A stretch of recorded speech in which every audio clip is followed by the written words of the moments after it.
What you manifest in your mind, you can bring to reality. Roma, new movie from Netflix. Also got a theatrical release. I have a feeling this is one of those movies this time of year where all the Academy Award prospects get released most of the time. Sometimes you'll get some movies nominated from earlier in the year, but a lot of the time studios will wait.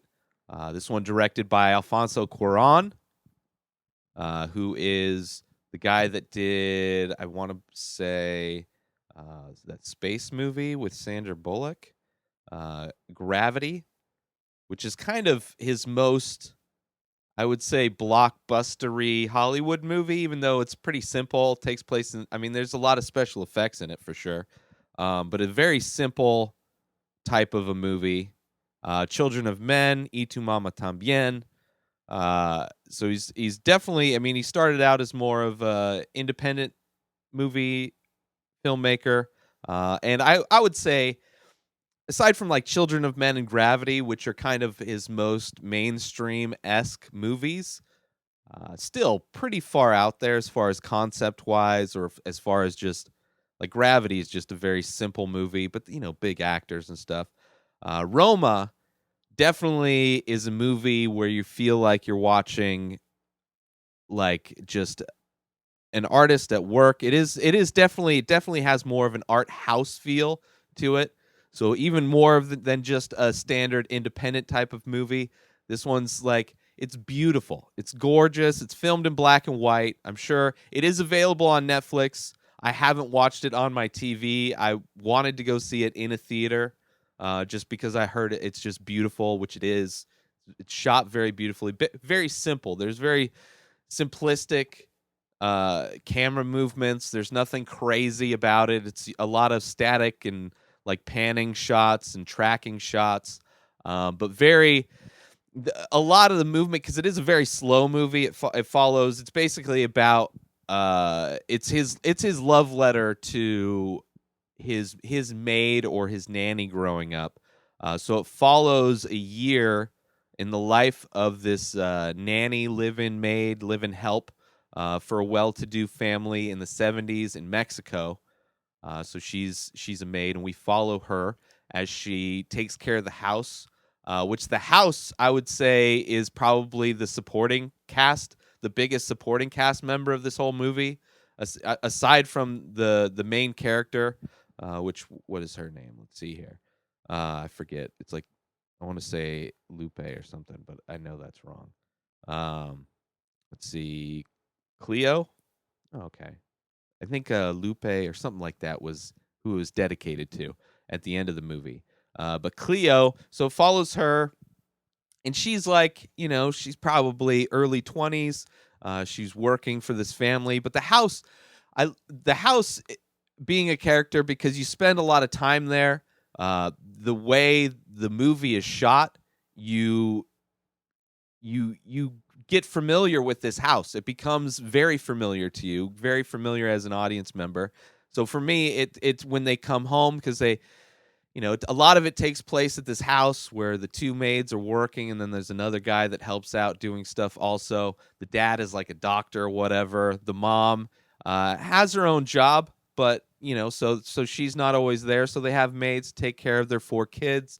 And, you know, it's really just, it's quiet. You're just seeing her work. About the most movement in this is from the camera work. There's like constant movement with the camera, it felt like, which kind of gave it more pace, since it is so slow. You're literally just watching. There's a scene where you're literally just watching Cleo come down the stairs to turn off the lights and turn off everything downstairs, as everybody's kind of getting bed and things, and they're cleaning up at the end of her shift with her, you know, her coworker or whatever. But just in that scene, first it's shot, it's framed beautifully, everything's choreographed. All of the scenes in this movie are like amazingly choreographed. You could tell there's a lot of detail spent, because it's like you have these wide shots when they're not in the house, these wide shots while they're out about town, or, you know, on their different trips. And there's so many different things happening while the camera's panning. it's almost like a Revenant situation, except for it's not meant to look like a single take. But there's a lot of things happening in frame, and I really like the movie. It's got a lot. It's a heavy movie. There's a scene that going into it, I had already listened to reviews of the movie, so I was more excited to watch it. That's why I went to go see it in a theater. But there's a scene that a lot of people complain about, which I had no problem with. However, I am not a parent. I do not have kids. I know children. They're fine. They're fine. But I understand that sometimes not everybody lives. I get that. So there's scenes in here where I get it. It's played to impact the audience, which it is. I mean, it's all like this is all. What I would urge everybody to do is listen to the Slash Filmcast review of this. Jeff Kanata, one of the hosts of that, has a nanny that helps him out. He has a newborn and I think one more on the way. And she's, not from the same place that this takes place, but it related to her so much when she saw it, and she sent him a text message breaking down what this movie meant to her. And I think that in itself is worth listening to. It's beautiful, and it helps frame, encapsulate what this movie is to a lot of people that don't get represented. Especially, I mean, it's a story. One of the reasons I loved it so much is because it's a story that you're not going to see. You're not going to see. It's not like crazy. It's not a rom-com. It's not. It's a story that you couldn't sell.